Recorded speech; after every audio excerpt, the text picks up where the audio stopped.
Lost my partner, what'll I do? Lost my partner, what'll I do? Lost my partner, what'll I do?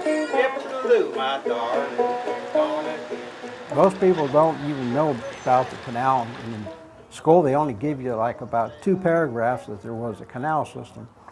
But at least when I was a kid, 2nd to 3rd grade, you would hear about the fact that these ditches were dug across Ohio. And at that time, they were pretty near 100 years old. Canal Fulton got its start in 1808 when folks came from the East Coast. They started it in 1825, and 7 grueling years. They dug it, and the guys are unsung heroes. They say there's one dead Irishman buried on this side of the canal for every mile of canal. There were 1,000 miles in Ohio. Basically, it opened up Ohio to immigration, good times for economies, agriculture made Ohio rich, whereas before we were dirt poor. I'm talking about dirt poor. We became number 1 in agriculture, number 2 in pig iron. The canal was one of the most important things for early Ohio. If you look along a map, most of the big cities in this side of the state anyway pop up right around canals. On a inland waterway that extended about 5,000 miles across the northern part of the United States before 1845. 146 locks, 14 aqueducts, hundreds of low bridges.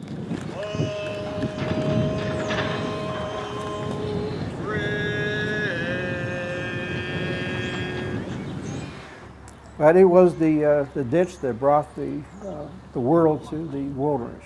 Being on the boat and being able to see things firsthand, it really put in perspective some of the hardships, struggles, and of course some of the good experiences that people actually had in the 1800s. Very influential. It was the School of Hard Knocks Engineering. There were no engineering colleges then. We got ideas from the canals of England and Ireland, in Germany and Netherlands that were done about 200 years before ours. Here at Canal Fulton, we're very fortunate to still have a section that you can see, navigate, you can canoe it, take a ride on our boat to St. Helena III, go back in time and hear the clip-clop of the horses on the old towpath. It can be a lot of fun. It's always a fun experience to have so many different people come through and just ride the boat. I've seen people ride the boat from all over the world. We've had people from as far away as China and Japan, and even our cousins across the pond from England come and visit.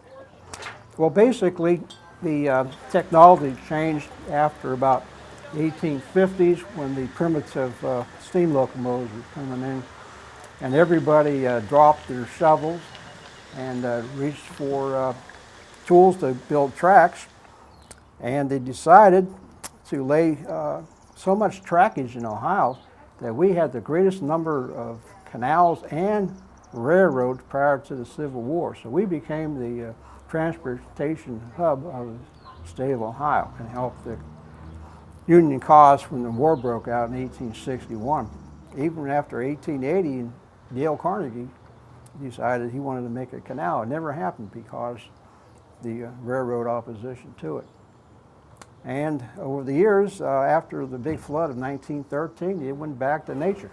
It's been a lot of fun, mostly for the people that you're exposed to, although the boat itself has its merits. On a good day, this job is a lot of fun this summer.